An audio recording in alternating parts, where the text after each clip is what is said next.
Independent, locally owned New Orleans bookstore, Octavia Books, offers author events, book signings, and hand-picked titles for all ages. OctaviaBooks.com. Criollo Restaurant offers a culinary adventure prepared by a tiny animated French chef. A 5-course dinner experience comes to life at each place setting using projection mapping. Located in the historic Hotel Monteleone. Learn more at criollonola.com. This program is supported in part by a community arts grant made possible by the City of New Orleans as administered by Arts New Orleans.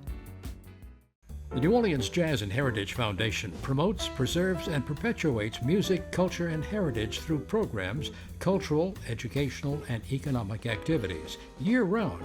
Learn more at jazzandheritage.org. This program is brought to you in part by the Eugenie and Joseph Jones Family Foundation, a local foundation proud to support education, the arts, and culture in the greater New Orleans area. Steppin' Out is made possible in part by Susie and Pierre G. Villery. From jazz to jambalaya, theater to galleries. Steppin' Out brings you the best of our local arts and culture scene each week. Let's step up and step out. Together, keeping WYES strong.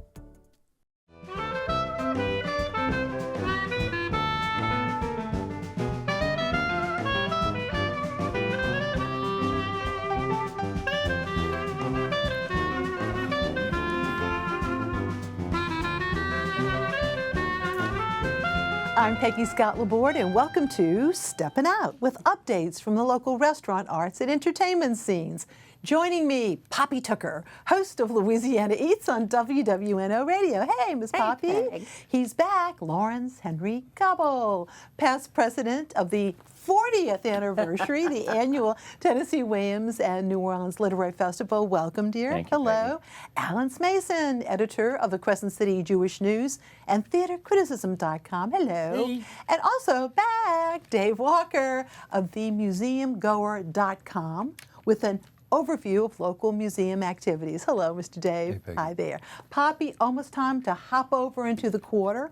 Well, you know, I want to say that some old things are new again, and we all have cherished memories of the Rib Room at the Royal Orleans, and they have recently done a complete restoration. And the good news is it looks much the same. So the trademarks, that slate floor, those beautiful lanterns, they're all still there. But check out the bar. They refreshed and renewed the bar, and it's simply exquisite. And the good news is they're serving that same beautiful prime rib that we all grew up eating and love, but they've got a lot of new things going on over there, too. They have a weekend jazz brunch every weekend, and it has fresh items on it like avocado Florentine, which is poached eggs with rocket and Parmigiano Reggiano and artisan bread. Their carpaccio that they serve at lunch, brunch, and dinner is simply divine. You can get a whole chicken, a beautifully spit-roasted chicken, and broccolini, sesame mushrooms. It kind of thrills me. They serve Creole cream cheese spinach. Now, Easter brunch is happening, and they'll be serving specially beef Wellington and lobster thermidor. And that's going to be served 7 a.m. until 2 p.m. And then at the Rib Room, the jazz starts at 11 a.m.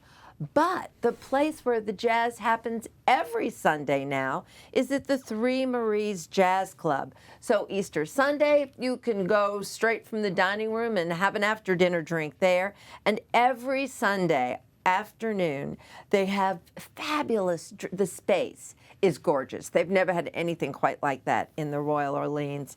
And they're serving very new cocktails like La Vie en Rose, but they do a great job on a traditional brandy crusta, and they have delightful bites. So they're serving and performing Thursday, Friday, and Saturday nights. It's really a fun thing to do before dinner, after dinner, during all the festivities that are about to go on down in the French Quarter. Right there. You sure can. And it's still Lent. So for Lenten treats, I wanted to remind everybody, Ralph's on the Park is doing a 3-course crawfish menu that includes crawfish bisque, crawfish and black truffle manicotti. There's a crawfish Louis salad. I, for dessert, want the almond ricotta cake with consommé of Louisiana strawberries, and that's going on right through March the 29th. And Peggy, it's been a long, long time since we've said the name Chef Min Bui of Cafe Min on Canal Street near Carrollton. His food, his seafood dishes are, I think, some of the best in the city. And so I wanted to remind everybody, while you're fasting, how about fried lobster tail with lobster dumplings? There's shrimp, scallops, bouillabaisse. He's serving lunch Tuesday through Friday and dinner Tuesday through Saturday. And it's delicious, and he's always there. He is. He is. I love that restaurant. I love and white him, tablecloth, just it's so elegant, but not snooty. Oh, you know. and the big windows where you can see the streetcar. It's lovely. All right. Thank you very much. And this weekend's Tennessee Williams and New Orleans Literary Festival kicked off with its annual Stella Contest. I wonder who was emceeing. That Poppy, I think. Okay.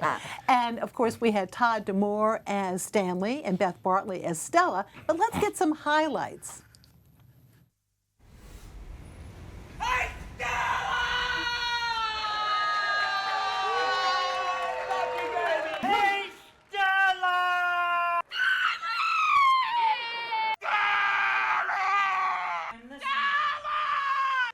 Stella!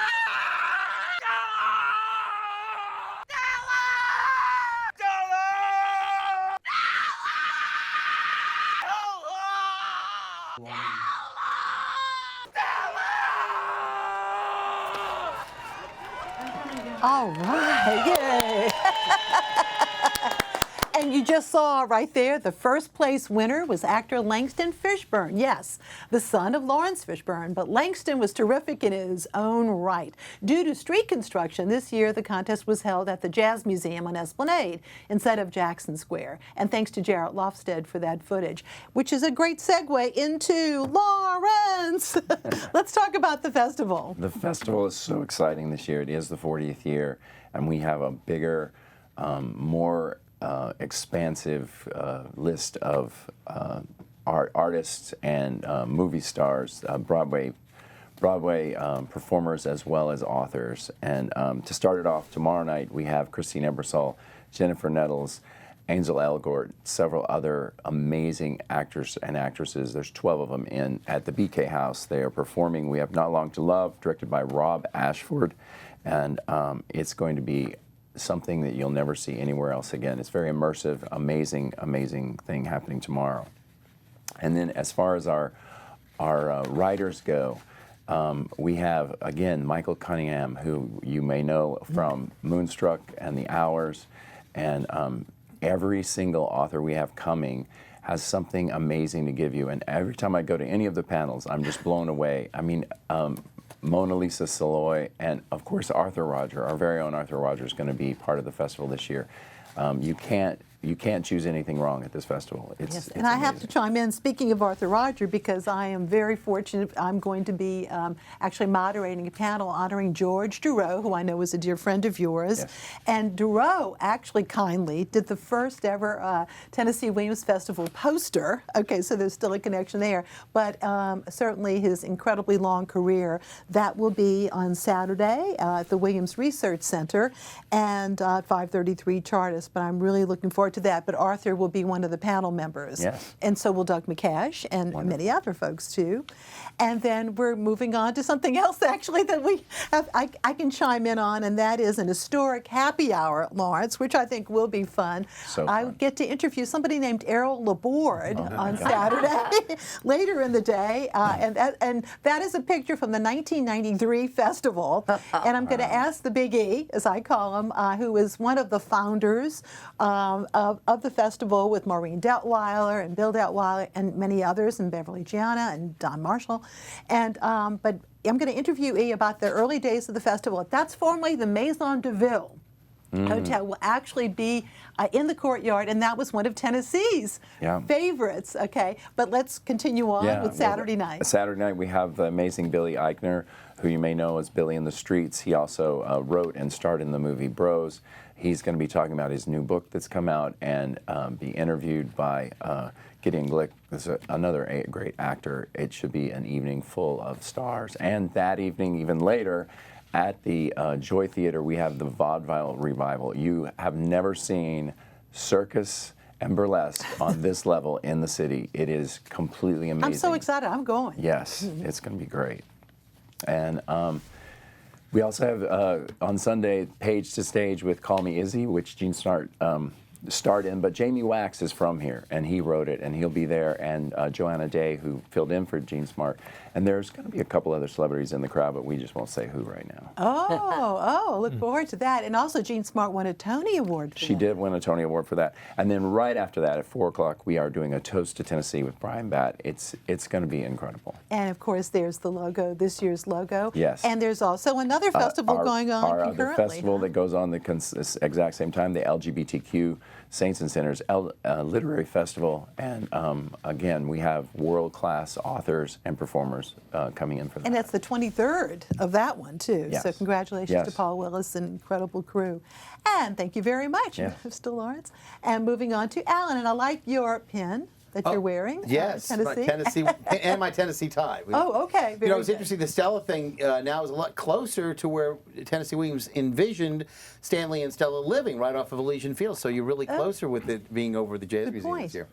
Now, The Great Gatsby, we got to talk about that. It began previews on Broadway nearly 2 years ago at the end of March 2024 and officially opened in April of 2024. Now, 2 years later, local audiences can see the staying power of this magnificent show that gives a sparkling look at the Roaring '20s, a time of gaiety, infidelity, and bootleg booze.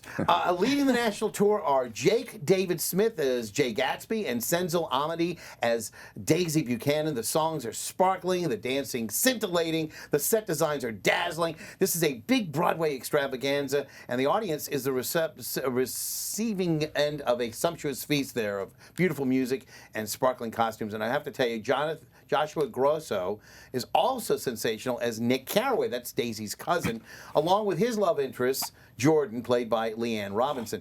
Will Banner, as Daisy's philandering husband, Tom Buchanan, also cuts a great figure, great voice on the stage, especially his girlfriend, Myrtle, played by Lila Coogan. The music is by Jason Howland and lyrics by Nathan Tyson. That's the team who previously wrote Paradise Square, and they were also involved in other shows like Little Women and Tuck Everlasting, and that book is by Kate Kerrigan, which is largely humorous and mostly faithful to F. Scott Fitzgerald's novel. Joanne Gillian, by the way, steals the show as Gilda Gray in La-Di-Da with You. The choreography is by Dominique Kelly, including big tap numbers with, simply going to transport you to really a century ago with this fantastic production at the Sanger. It's only going to be here just a few more days. I urge everyone to try to see it if you can. And kudos, by the way, to the director, Mark Bruni, and to the Paper Mill Playhouse who developed this show.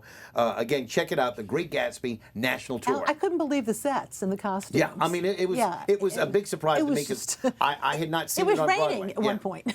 Now, there are only a few days left, Peggy, for you to get your tickets for people to go to the second annual Crescent City Theater Awards being held on Monday night at Rivertown Theaters for the Performing Arts. This show is made possible by a generous grant from the New Orleans Theater Association. Let's take a look at the actors who are up for Best Leading Actor in a Play. First off, Benjamin Darty in Orpheus Descending. There's Alex Martinez-Wallace in Every Brilliant Thing, a one-man show directed by Natalie Boyd. And Michael Patanastro is Oscar Levant in Goodnight Oscar. Now, Best Leading Actresses include Leslie Castay in Goodnight Oscar, Leslie Clavery in Orpheus Descending from the Tennessee Williams Theater in New Orleans Company, and the comic performance of Lauren Wells in Intramural Theater's Timbuktu, USA. As far as musicals, the 4 actors are nominated. nominated Patrick Cragen as Billy Bigelow in Summer Lyric Theater's Carousel. Donald Jones Jr., the director in Ain't Misbehavin'. Sebastian Roan as Frankie Valli in Jersey Boys, directed, of course, by Le Petit Theater. And then Jake Wynn Wilson, the pie lover Dr. Palmater in Waitress. Then, of course, there's 4 leading ladies for top honors. Last year's Best Director of a Musical, Jeanne Buisson, is nominated and will perform her music in the mirror on Monday night from a chorus line. Last year's musical leading lady, the winner, was Melissa Campbell. She's nominated again, this time for Carousel as Julie Jordan. Meredith Long-Dieth is nominated as Rose in Gypsy at Rivertown Theaters. And Meredith Owens is also nominated as Jenna in Waitress. And don't forget, we're also honoring David Hoover as our Theater Educator of the Year and Uncle Wayne Daguerpont, who will receive our Lifetime Achievement Award from our board. Now, there are 5 plays nominated for Best Play of 2025. They are Frankenstein from the NOLA Project, 2 productions by Le Petit Theater, first Goodnight Oscar, and then the Lehman Trilogy, the New Orleans Shakespeare Festival's A Midsummer Night's Dream, and lastly, the Tennessee William Theater Company's Outcry, the 2-character play with Kyle Daguerpont and Tracy Collins. And finally, the 5 shows up for the Best Musical of 2025 are Ain't Misbehavin' at Le Petit, Jefferson Performing Arts' Billy Elliot, Summer Lyric Theater at Tulane's Carousel, as well as their first production from last summer, which is A Chorus Line, directed by Jeanne Buisson. And then the second entry for JPA is going to be Waitress, the Sarah Bareilles musical. Songs by all the cast members will be sung throughout the night so that the tension builds by night's end as to who will be the winner. Tickets are now just $50. They're tax deductible. Doors open at 6 p.m. with food and adult libations until 7 p.m. Tickets will go up on that day, however, to $75 the day of the show. So get your tickets now. That's the QR code where you can get your tickets from Eventbrite.com. And once again, we are trying to raise money to help foster theater education with summer camperships and different grants to different theater programs, so we can really use the support for this really good endeavor. And again, this sort of a brainchild of mine. I try to, get this off the ground. You've been working so hard. Many thanks to a great committee that I'm working with, and we thank you all. We can use your support. All righty. Okay. Well, Dave, you've been out and about. Yes, Museum ma'am. going, sir? Yes, ma'am. There's a lot of really good shows in local museums right now. And I'll start with, in the French Quarter, there are a couple of museums actually triangulating on the semi-quincentennial fever that's gripping the nation right now. At the Cabildo, 2 shows. One is Galvez in Louisiana in the American Revolution, and it's images, objects, lots of beautiful recreated garments and uniforms. And it tells this largely obstructed view of the Gulf Coast's role in the American Revolution. It's a fascinating story. Just upstairs is Bienvenue Lafayette. That's a picture of the gallery right there.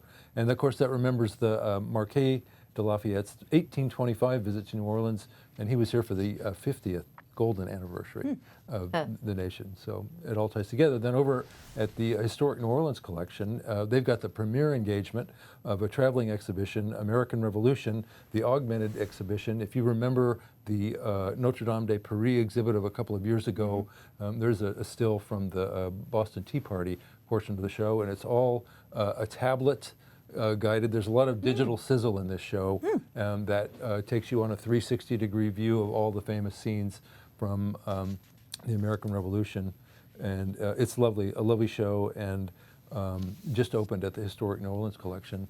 Switching over to art at the New Orleans Museum of Art, the traveling exhibit Hayward Oubre, and there's a photo of one of the sculptures, Structural Integrity. And he was an American modernist, New Orleans native, educator, and the first person to earn a Bachelor of Fine Arts degree from Dillard. And the highlight is the heavy wire sculptures, one of which was pictured there. The other show there is, and I'll try to get this title right, Sèvres Magnifique, French porcelain from the collection of Thomas B. Lemon. And it's delicate, beautiful pieces from the mid-1750s. And I love the idea of breakable art, conceivably touched by Marie Antoinette. I mean, it's amazing. A beautiful show. 100 pieces. Yeah, 100 yeah, it's lovely. And then at the Museum of the Southern Jewish Experience, there's a new changing exhibit, Holocaust Survivors in a New Land, the New American Social Club of New Orleans. Excuse me. And it's a beautiful show about the Holocaust survivors who settled in the American South. And it's just recently debuted, and it's beautiful. Dave, that's a little gem of a museum too, on Howard Avenue. And they do wonderful public programming. They're really on their game over there. So, at the Ogden, back to art, a couple of shows to discuss. 3 shows actually. Burke's Delight, the Stacy and Michael Burke collection, is visionary, self-taught outsider art. There's lots of different terms for it. Collected by the Burkes and donated to the museum. And then in another gallery is Herman Leonard, Images of Jazz, which is a collection of black and white photos of jazz greats from a portfolio also donated by the Burkes. And of course, great indelible images of Louis Armstrong, Dexter Gordon, Chet Baker, and others. And then also from at the Ogden is Vicinal Visions, Dusty Bonget, Ida Kohlmeyer, and Dorothy Hood. That photo was of a Kohlmeyer photo, #1 Blues. And then looking ahead just a little bit at the Contemporary Arts Center, starting on April 4th, is a new show called Festival of New Works. The CAC is celebrating its 50th anniversary in the next few months, and this show looks both backward and forward because they invited established artists who had already exhibited at the CAC, and they themselves invited emerging artists to contribute a work, and they're sort of side by side. So looking backward and forward. That is such a good idea. It's a wonderful idea for exhibit. I got a taste of it this week, and it's very, very well done. And it's very hard to believe it's been 50 years. Yeah, I know. Yeah, so we'll have to explore that some more. Thank you so much. You're welcome. Thank you. Yeah. And now it's time for Poppy and Alan's picks. Poppy. Well, the kids' cooking classes continue at Dickie Brennan's Acorn Cafe in the Children's Museum in City Park. They are doing a wonderful Easter class, and the kids love it, and they sell out like this. So keep an eye out for those classes online. All right. Well, there are lots of shows still closing this weekend. Of course, Guys and Dolls and All Shook Up. But I want to let everybody know that we are having our award show at Kenner Rivertown, which donated that venue for us. And we are very appreciative of that. Chalmette High School, meanwhile, is putting on an ambitious production of, believe it or not, the school edition of Les Miserables. And it runs this weekend only. Get your tickets at the box office on Judge Perez Drive, and I'll see you at the theater. All right. Now, my picks of the week, the Flag Throwers from Sansepolcro, Italy. I love saying Sansepolcro. Italy are back in town, and they are performing. Look at that great photo. Friday afternoon from 3 to 5. Thank you, Judy Bottoni, for that wonderful photograph. My goodness. 3 to 5 at the Piazza d'Italia. Remember they were at the Rex Ball a few years back, too. 377 Poydras Street. Wow. Judy did a great job with that. I love that. And that space, the Piazza space, is just so terrific. The American-Italian Cultural Center put all that together, which we certainly appreciate that, too. What were you going to say? Well, no, you continue. I just was going to mention something about what Dave was talking about earlier about the museum, the Southern Jewish Experience. Oh, okay, go ahead. Because Thursday I was there at the opening, and the last survivor in New Orleans, Anne Skorecki Levy, was there too. She's the last of the survivors who came to New Orleans as a young child, and it's really meaningful to see something that's in paper and pictures, etc. As far as that goes. So I urge people to go see that. Oh my goodness, yeah! And what a weekend! 2 music festivals this weekend. The Danny Barker Banjo and Guitar Festival continues Friday through Sunday at the Jazz Museum, including an interview and performance with Wendell Brunius. And Gwen Tompkins, our own Gwen Tompkins, is going to interview him. And then over at Armstrong Park, Saturday and Sunday, there's the Congo Square Rhythms Fest featuring funk and traditional jazz. Now, something completely different. I wanted to show you this very mini version of a St. Joseph's altar a la Cour of Muses. Shoot. This was actually on the St. Francis Xavier altar. Look at that. And Maria Cachetta, who's in the Crew of Muses and very involved with St. Francis Xavier altar, and the altar was terrific, but she commissioned a friend to do that for her. Isn't that just great? It is. And the artist, had to order the little teeny pieces of fruit. I love that. That's great. There was also an altar at Dornax. Thank you, Jeffrey, for, you know that guy, don't you, Poppy? Yeah, I do. For taking a picture. Look how ornate that was. And it was a big deal after the car race. ran through the front. Nicole pulled it together anyway. Oh my goodness. But thanks to everybody. It seems like everybody was so afraid for many years that the altar was going to go out of fashion. And so many people worked so hard on this. Cabrini High had a great altar, and they do that with the Elenians women's group, and it's in the beautiful chapel, St. Dominic, but the list is very, very long. Also St. Joseph in Gretna and St. Joseph. I could go on and on and on. But anyway, before we go though, one last question for Dave. Dave, looking at these exhibits, it seems like when you go to these exhibits, you can do the quickie version, but I would say probably take your time, huh? Absolutely. And in the museum business, they actually have 3 different categories: divers, skimmers, and swimmers. And they build levels of the exhibits to appeal to all 3 kinds of museum goers: people who will read every word, all the way from people who will never break stride. And so the science of museum creation has incorporated all that. Of course, I try to read every word and take pictures, and I love learning from museum exhibits. And you mentioned the Historic New Orleans Collection. That's one of the best deals in town because it's free. It's free, and they do wonderful public programming. And they have a cafe and a wonderful museum store, and great public programming. So that's a don't miss museum. Keep an eye on at themuseumgoer.com, and I have a newsletter where I get all of the public programs in advance. And we're about to leave, but Poppy, did you have fun emceeing the Stanley and Stella Shouting Contest? Contest? Goodness, it was so much fun. And speaking of the HNOC, if you haven't ever been to hear their organ play, they play it every day. I think it's at 11 o'clock, and it's such a treat. I love that. Okay, one last time, TennesseeWilliams.net for all the information about the event, because there's like so many different activities this weekend. I'm so excited. Two-time Tony Award winners, Michael Servers and Christine Ebersol. We're very excited and honored to have them. Thank you all so much. Great to have you all. Thank you. Thanks for watching. Good night.